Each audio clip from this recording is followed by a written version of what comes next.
பூலோக வைகுண்டம் நீங்கள் அறியாத திருவரங்கத்தின் மெய்சிலிர்க்க வைக்கும் ரகசியங்கள். முதல்ல நம்ம வீடியோக்குள்ளே போகிறதுக்கு முன்னாடி நான் பதிவிடுகின்ற பதிவுகள் உங்களுக்கு பிடித்திருந்தா லைக் பண்ணுங்கள், சப்ஸ்கிரைப் பண்ணுங்கள்.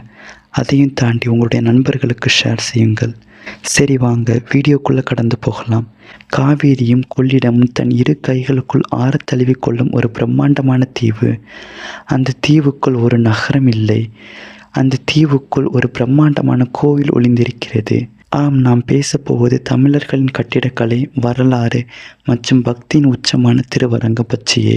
திருவரங்க வீதிகளில் நடக்கும்போது வீசும் காய்ச்சல் கூட ஒருவித அமைதி இருக்கும். அதை உணர்ந்தவர்களுக்கு மட்டுமே தெரியும் அதன் அருமை. திருவரங்கத்தின் பழங்கால பெயர்களும் அதன் பின்னணியும். வைணவ மரபில் கோவில் என்று சொன்னால் அது வேறெந்த ஆலயத்தையும் குறிக்காது, திருவரங்கத்தை மட்டும் குறிக்கும். சிதம்பரத்தை சைவர்கள் கோவில் என்பது போல திருவரங்கத்தை வைணவர்கள் கோவில் என்பார்கள். பூலோக வைகுண்டம், பெருமாள் வாழும் வைகுண்டகத்திற்கு நிகராக பூமியில் ஒரு இடம் உண்டென்றால் அது இதுதான். 108 திவ்ய தேசங்களில் இதுவே முதல் திவ்ய தேசம். காவிரி நதிக்கரையில் அமைந்துள்ள 3 முக்கிய ரங்கநாதர் தலங்களில் ஆதிரங்கம் ஸ்ரீரங்கப்பட்டணம், மத்திய ரங்கம் சிவசமுத்திரம். இது காவிரி கடலோடு கலக்கும் முன் அமைந்துள்ள அந்நிய ரங்கம், கடைசி ரங்கம். பலரும் அறியாத திருவரங்கத்தின் மெய்சிலிர்க்க வைக்கும் சிறப்புகள். இது உலகின் மிகப்பெரிய இந்து கோவில். சுமார் 156 ஏக்கர் பரப்பளவு கொண்டது. கோவிலுக்குள் ஊரா அல்லது ஊருக்குள் கோவிலா என்று பிரமிக்க வைக்கும் பிரம்மாண்டம். மனித உடலை குறிக்கும் 7 பிரகாரங்கள். கோவிலை சுற்றியுள்ள 7 மதில்களும் மனித உடலில் உள்ள 7 சக்கரங்களை குறிப்பதாக ஐதீகம். 1 உடல், 2 உயிர், 3 மனம், 4 புத்தி, 5 அகங்காரம், 6 சித்தம், 7 ஆத்மா. இந்த 7ஐயும் கடந்து சென்றால் மட்டுமே இறைவனை காண முடியும் என்ற ஆழமான தத்துவம் இதில் ஒளிந்துள்ளது.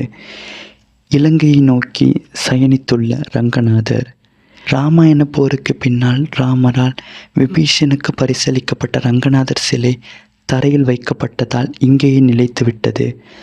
தன் பக்தனான விபீஷனுக்காக இன்றும் தென் திசையான இலங்கையை நோக்கி பள்ளி கொண்டிருக்கிறார் ஸ்ரீ ரங்கநாதர்.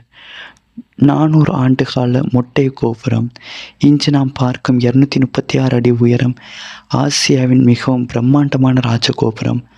பல நூற்றாண்டுகளாக கட்டி முடிக்கப்படாமல் மொட்டை கோபுரமாகவே இருந்தது. பின் 1987 அகோபிலா மடத்தின் ஜியர் அவர்களின் முயற்சியால் 13 கலசங்களுடன் கட்டி முடிக்கப்பட்டது. இது ஒரு வரலாற்று சாதனை.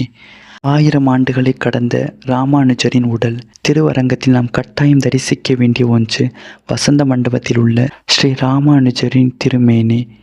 எகிப்து மம்மிகளைப் போலவே எந்த ரசாயனமும் இன்றி 1000 ஆண்டுகளை கடந்து பச்சை கற்பூரம் மற்றும் குங்குமப்பூ போன்ற மூலிகைகளால் பாதுகாக்கப்படும் அவரது நிஜ உடல் இன்றும் அங்கு உள்ளது. திருவரங்கம் என்பது வெறும் செங்கற்களாலும் கருங்கற்களாலும் கட்டப்பட்ட கட்டிடம் அல்ல. அது பல ஆயிரம் மக்களின் நம்பிக்கையினாலும் கலையினாலும் பக்தியினாலும் இன்றும் சுவாசித்து கொண்டிருக்கிறது. ஒவ்வொரு தமிழரும் தங்கள் வாழ்நாளில் ஒரு முறையாவது சென்று அதன் வரலாற்றையும் பிரம்மாண்டத்தையும் உணர வேண்டிய இடம். நீங்கள் திருவரங்கம் சென்றுள்ளீர்களா?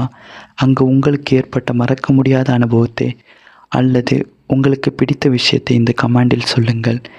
இந்த அற்புதமான தகவல் உங்களுக்கு பிடித்திருந்தால் உங்களுடைய நண்பர்களுக்கும் குடும்பத்தினருக்கும் மறக்காமல் ஷேர் செய்யுங்கள்.